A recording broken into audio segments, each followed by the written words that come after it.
Well, Heidi ho, Mr. War here. Welcome. Hey, I'm back. So I think I'm back. Hey, I'm here in the classroom, all alone. Yes, I am. In the darkness. Please, somebody give me a light. Oh, sorry. Here's the switch. Hey, playing around. Hey, I always have to make a joke when I start. I'm just my style. But it's time to get on to our math lesson, okay? So let me go ahead and hide that. And this is what we did on, the wrong page. Oh my goodness, you almost saw, there we go. That was a close call, my friends. Hey, we did this lesson on Friday. If you do this lesson by Monday morning, before math time, you will get something really special. Yes, very special. Now, you'll like it. And if not, otherwise, I will give you by Monday night to complete this video. Anyway, please look for the secret code word. I will not accept any misspelling. It must be spelled correctly in the right order, and all parts of that word must be there in order to receive credit. Anyway, estimating products has to do with guessing. It really does. Making our best guess at something. So, if you look here, estimate, that's really what it is. And this comes in handy because a lot of times we don't want the exact answer. I'm in Costco all the time. Sometimes I feel like I live there, but I'm constantly figuring things out based on just estimates. So I'm always rounding numbers rather than thinking I could take $12.75 and divide it by 24. There's just certain problems where we use this. This is very, very practical. Oops, sorry. Anyway, example 1 here we have here, estimate 6 times 3 3/5. And that here to solve the problem here. So we're supposed to estimate this. Okay, well, let's look at step 1 here. Step 1 says to round the mixed number to the nearest whole number. Okay, that makes sense here. So I have my pen. Let me see here. Let's do a different color. Let's do dark blue. See how dark this is going to be. So, for example, like you can see here, like 3 3/5. Well, that would easily round to 4. Because 5, just like we had like 1/2, see, 1 is half of 2. So we could always use this as our guide. So 3/5, therefore, 3 is more than 2.5. Because if we had 5, to find half of 5, we would have to split it. We'd end up with a decimal, 2.5 and 2.5. Since this is 3, it's more than 2.5. See where I'm going with this here? Okay, so it's more than half. So let's just round that to 4. So we'll just say that 3 3/5 will rounds to 4. Okay, well, now we can simply multiply our 4 with 6. So we end up with 4 times 6 equals 24. Now we're going to be doing a lot of examples, so I'm going to kind of keep moving forward, okay? As you can see, I have 8 slides to get to. Moving on then. I don't think there was anything on this slide. So, it's a screen shade hiding something behind here. I'm always nervous because I never know if I'm going to open a page if something's going to come out and grab me, put me into cyberspace. No, just kidding. So here we're going to estimate, here we have 2 mixed numbers, and so here we have 4 3/8 times 5 7/12. We may have done this in class, but this is just kind of a different little. So we're going to do the same kind of thing here. Now the thing to remember here is that we're always trying to round. So here we have 4 3/8. As you can see, 3 in this case is less than the 4, which would have been half. See, when we're counting by fractions, you have to see this. This is really important. Okay, when you're counting by fractions, and if we're doing eighths, see what happens here? It's like regular numbers, 1/8, 2/8, 3/8, 4/8, all the way up to we get to 1 whole. So fractions are always just less than that whole. And it's about how many times you are dividing that whole and how many sections, equal sections. It just keeps going. So you can see the 3/8 is clearly less than the halfway mark. So therefore, that would just stay at 4. No changes. Here, you can see that we have 5/12.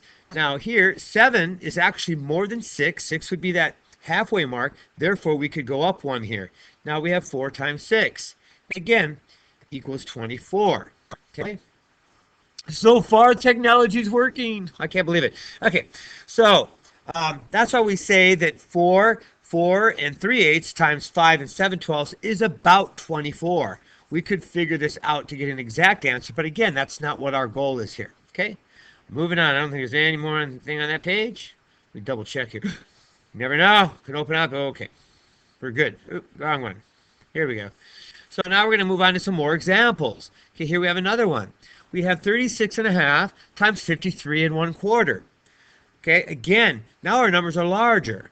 So the thing that we want to be careful here is that 36, although it may be easier to just say 37 or leave it at 36, this is going to give us problems when we try to multiply. So I think I have my little box up here. Oh, no.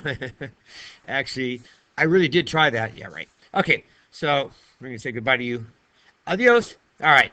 So here it says, remember, wait a second, my head, I have to tilt.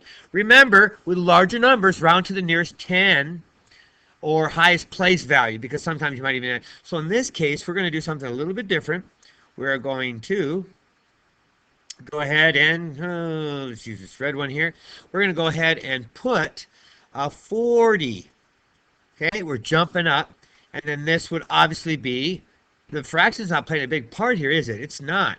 It's actually just a distraction. So we have 40 times 50, which if we do the math on that, you recall we did this in class as well. Okay, and that's important. And you might need this later. Okay, so let me see what page is. So that makes sense there. Yes, we okay with that? Let's go forward. Okay, so now we have another example where we're going to start using compatible numbers. Now this you did not get in class. Okay, so please focus. Focus, my friends. So here we have 3/5 times 43. Well, 43 is 43, and you could make the argument that 3/5 is a little bit more than half, right? The 2.5 way mark for the 5. However, that doesn't do much for us because then we're going to end up with 1 times 43, which is just 43. And that's not getting as close to rounding as we would like. So what we're going to do is we're going to use something called compatible numbers. And by the way, if you can read this, you have really good eyesight. Wait, let me fix this so you can't read it. Shrink, I command you. There, good luck with that one. So it says use a compatible number for the whole numbers. Okay, well, what does that mean, compatible numbers? Well, compatible numbers means numbers that kind of get along. They make things work out. Compatible means kind of get along. So here, if we were to do this when we learned how to multiply, we would normally take the one whole number divided by the denominator. But 43 and basically trying to divide that won't happen. It's going to end us with a remainder. So what can we do? Well, we can try to find a compatible number for 43 and make that change. So in this case, that's exactly what we're going to do. So let me go ahead. I'm going to enlarge this first. Oh, I'm going to hit the arrow first. It's not responding. Respond. There you go. Okay. So, and we're going to show you why that is, and we'll open this up. Okay. So what we need to be thinking here is because 5 divides evenly into 45, then 45 and 5 are compatible. So this is what we want to do here. We want to basically then create that. And I'm going to come back over here, trying to do as quickly as I possibly can. So here are 3/5. If we were to just multiply that then and just change 43 to 45, you can see that what happens is now we can take the 45, we can divide it by the 5, right? Which we know equals 9, if you know your times table. And then we're going to take that 9 times, remember, the numerator, okay? And that gives us, I believe, 27, okay? So again, what made this significant was that little speech bubble I showed you right here, which is about we're looking for compatible numbers. That gives a little bit more accurate answer. As you can see, 27 and 43, not real close, okay? Depending on, of course, what you're doing. Let's go forward. Oh, no! What's this? Oh, I can't believe that guy's still around. Didn't I get rid of you a while ago? Oh, my goodness, that thing just... Come on. I know you guys are scared. Don't make me feel bad because a rattlesnake just caught me off guard. You know what? I think it's time to move on to the next slide here. Whew, man, my blood pressure just rose. All right. More problems. And here we have 2/3 times 11 and 1/5. Okay, and this is important, and well, actually, this is probably 2. You see, the 2/3 times 11 and 1/5. Now we don't have two mixed numbers. Okay, what we have is we have a fraction and then we have one mixed number. So what we can do here is we can kind of think of the compatible numbers again we're using to estimate. So in this case, what we could do here is we come down here, let's bring this down, and think, okay, let's just think 2/3 is the 2/3 we'll put here, and I'm going to get my pen back again. Okay, so 2/3. And then we can go ahead and multiply that. And again, we're looking to find compatible numbers. That 3 right there is not compatible with the 11. But look at that. Even though it's 11 1/5, we could probably make that into a 12. See that? And now suddenly we have two compatible numbers. We'd have our 12 now divided by 3, which equals 4. And then we can multiply it by the 2 equals 6. Another way of showing that. And I believe that speech bubble is probably something like that. Woo! Yeah. Remember to use compatible numbers to estimate. That comes in handy, doesn't it? Last slide here. How am I doing on my time anyway? Quick check here. 11:13. I went over. No. Okay. We're going to have to finish this last one here. And come back here. And a slide. This is it right there. Oh, go down. Thank you. Oh, I didn't want the nice slide there. So this is the last one, the last example here. And we'll do this one very, very quickly. Watch the master at work here. Okay, so 3/8 again. We're going to leave as such. Times, look at that, 23 and 8 are not compatible. Look at that, it's almost 24. Now we have our 24. Okay, we just estimated it, rounded up.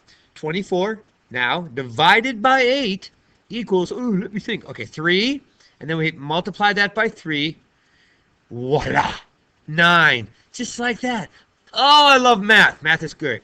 Now, I believe that you may need some additional assistance here. Where am I? I'm lost. There you are. Just looking for you. And because you really are going to need this. Okay. Good luck. You get credit for the video. Live long and prosper, my friends.